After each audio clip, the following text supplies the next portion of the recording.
अमेरिकी central bank federal reserve ने बाजार के अनुमान के मुताबिक ब्याज दरों में बढ़ोतरी का ऐलान कर दिया है। यूएस फेड ने ब्याज दरों में 75 बेसिस पॉइंट की बढ़ोतरी की है और अब अमेरिका में ब्याज दर बढ़कर 4% तक पहुंच गई है। लेकिन ब्याज दरों में बढ़ोतरी के बाद अमेरिकी सेंट्रल बैंक ने ऐसे संकेत भी दिए हैं कि भविष्य में ब्याज दरों में बढ़ोतरी बहुत बड़े स्तर पर नहीं होगी। हालांकि अमेरिकी सेंट्रल बैंक के चेयरमैन जेरोम पावल ने यह साफ कर दिया है कि महंगाई को नियंत्रित करने का लक्ष्य जब तक पूरा नहीं होगा तब तक फेडरल रिजर्व ब्याज दरें बढ़ाता रहेगा। सर, फेड की पॉलिसी की ब्याज दरें बढ़ी, ये तो एक बात है, 75 बेसिस पॉइंट बढ़ी, इतना ही अनुमान था, हम लोगों ने मनी सेंट्रल में बताया था।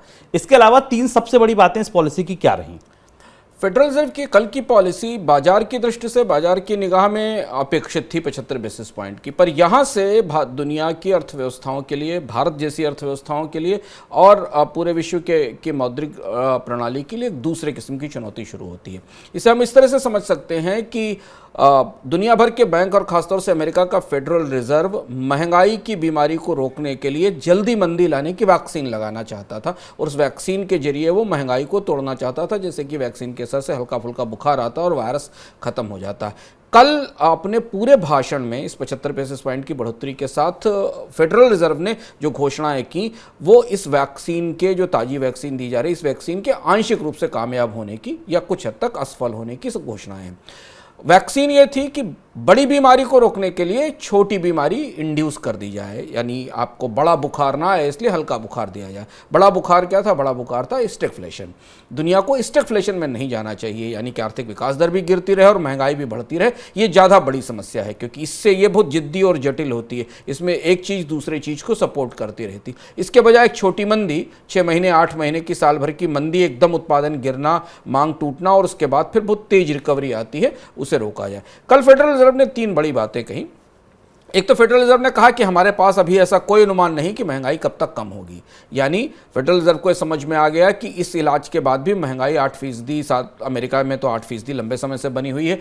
1980 के बाद हम देख रहे हैं महंगाई का इतना लंबा दौर, और दुनिया के बाकी बाजारों में भी महंगाई कम होने की गुंजाइश नहीं है। यह पहला महत्वपूर्ण संकेत था। दूसरा महत्वपूर्ण संकेत, फेडरल रिजर्व ने यह कहा कि हम ब्याज दरों में बढ़ोतरी बंद नहीं करने जा रहे हैं, लेकिन बाजारों ने शुरुआत में यह संकेत लिया कि शायद फेडरल रिजर्व ब्याज दरों आने वाले समय में ब्याज दरों में बढ़ोतरी को थोड़ा धीमा करेगा। बाद में जब प्रेस कॉन्फ्रेंस हुई जेरोम पावल की तो उन्होंने स्पष्ट कर दिया और उसके बाद बाजार में एक दूसरा रुख हमें दिखाई दिया।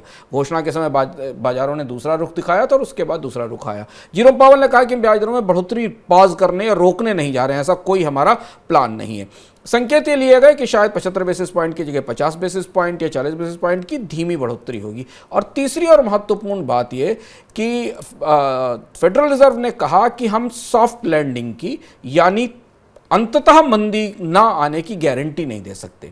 अब ये तीनों परिस्थितियां इस तरफ इशारा कर रही हैं कि दुनिया की अर्थव्यवस्थाएं और बैंकर्स मार्च से लेकर अक्टूबर तक ब्याज दरों में बढ़ोतरी के भारी खुराक के बाद अब इस बात की तरफ जा रहे हैं कि महंगाई तो रोके नहीं रुकती। महंगाई को रोकने की सारी कोशिशें फिलहाल अभी सक्षम नहीं, क्योंकि बहुत सारे ढांचागत चुनौतियां हैं जिनके कारण महंगाई बनी रहेगी। तो अब थोड़ी थोड़ी ग्रोथ को भी सपोर्ट करते जा रहे हैं या बिल्कुल ग्रोथ को ना सपोर्ट किया जाए।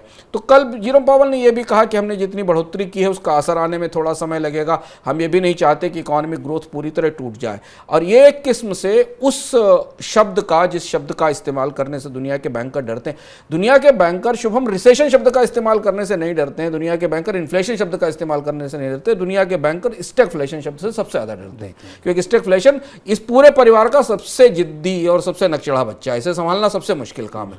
तो इसलिए कल जेरोम पावल ने दोनों बातें कहीं, संकेत में स्टैगफ्लेशन नहीं कहा, पर कहा कि ग्रोथ भी रहनी चाहिए और महंगाई तो भी लंबे समय तक रहेगी। यह बड़ा शिफ्ट है। यह शिफ्ट आपको आने वाले समय में अलग अलग बैंकों की पॉलिसीज में दिखाई देगा। सर, इस फैसले के बाद आज हमने देखा भारतीय मुद्रा बाजार में तो रुपया फिर से 83 के करीब पहुंचा। क्या लगता है आपको, फेड के इस स्टेप के बाद, 75 बेसिस पॉइंट की बढ़ोतरी के बाद दुनिया भर की जो मुद्रा बाजार है उसमें क्या असर दिखेगा? थोड़ी सी ठंडक आएगी, क्योंकि दुनिया भर के मुद्रा बाजारों को भी ये संकेत मिल गया कि आज हमने डॉलर इंडेक्स में बढ़ोतरी देखी, करीब 112 के आसपास है, पर डॉलर इंडेक्स में वो उछाल या वो तेजी नहीं देखी जिस तेजी को हमने पिछले दिनों में जब ब्याज दरों में बढ़ोतरी हुई थी तब देखी थी। तो अब कुछ वास्तविकताएं स्वीकार कर ली गई दुनिया की अर्थव्यवस्थाओं में। महंगाई रहेगी, ग्रोथ गिरती रहेगी, तो इसलिए अगर ब्याज दरों में बहुत तेज बढ़ोतरी अमेरिका की तरफ से नहीं होती तो डॉलर इंडेक्स की मजबूती की भी रफ्तार थोड़ी धीमी रहेगी। लेकिन उसका असर आज हमें भारतीय बाजार में रुपए पर दिखाई पड़ा। रुपया जब 82 के पार अब 83 तक निकल चुका है तो रुपए में गिरावट का एक बड़ा दौर है हमारे सामने से गुजर चुका है। अब एक अगला बड़ा दौर इसके बाद की ब्याज दरों में बढ़ोतरी के आधार पर आएगा। लेकिन अब ये स्थिरता दुनिया के वित्त के मुद्रा बाजारों में आ जानी चाहिए कि ये लड़ाई महंगाई से लंबी चलने वाली है और ब्याज दरों में बढ़ोतरी का समय लंबे समय तक चलने वाला है। तो अगर आप 6 महीने 8 महीने के परिदृश्य से देखें तो भारतीय रुपए को में 83 से 85 तक के लेवल जो हमें मिल रहे हैं, जो संभावनाएं दिखाई दे रही हैं मार्च तक की, वो अपनी जगह कायम है। इसके अब दूसरा बड़ा फैक्टर जो रुपए की कीमत को शायद प्रभावित करेगा आने वाले समय में, वो होगा कच्चे तेल की कीमतें। और उनमें अगर कोई बड़ा बदलाव होता है, बड़ा उतार चढ़ाव होता है, तो उसका असर हमें रुपए पर दिखाई देगा।